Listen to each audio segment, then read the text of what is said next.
I'm joined now by Amanda Fischer, who's the Policy Director at the Washington Center for Equitable Growth. She's worked for more than a decade on Capitol Hill in roles related to economic policy making. Amanda Fischer, thanks so much for joining us. It's called the Rescue Plan.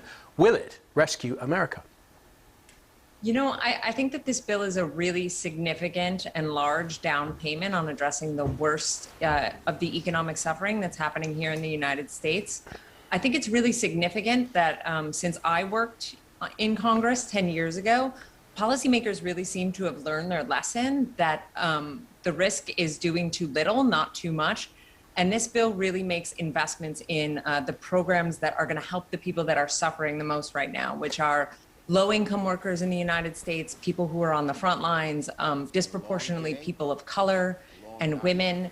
And this bill makes investments that they need. So it broadens unemployment insurance to help the jobless.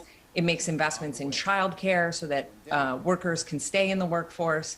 It provides rental assistance and direct payment checks to families.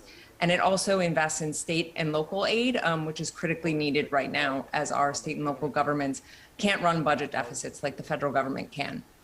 Let's imagine a case study. A family, they've got no savings, parents have lost jobs, kids are of school age. How would this bill affect their lives? So the unemployment insurance is incredibly significant. Here in the United States, we have an unemployment insurance system where benefits expire very quickly.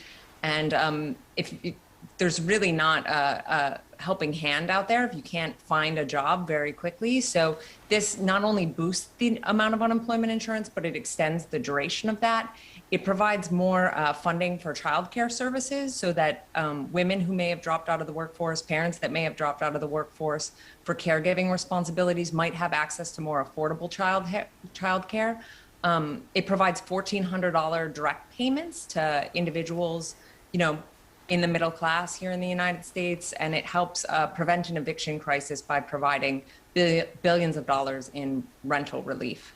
Let's say the vaccination program works and people are allowed to move freely again at some point. How long after that would it take for the country to fully recover?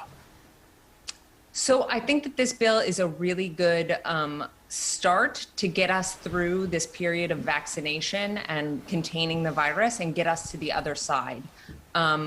You know, I heard a statistic today saying that without this bill, it would have taken 2 years for employment to reach the levels it was at before the pandemic. So I think that this really mitigates against that very protracted damage. But we're going to have to do more when we get to the other side of the pandemic to address, you know, 40 years of entrenched wealth and income inequality here in the United States that made us so fragile going into the pandemic to begin with. Amanda Fischer, thank you so much.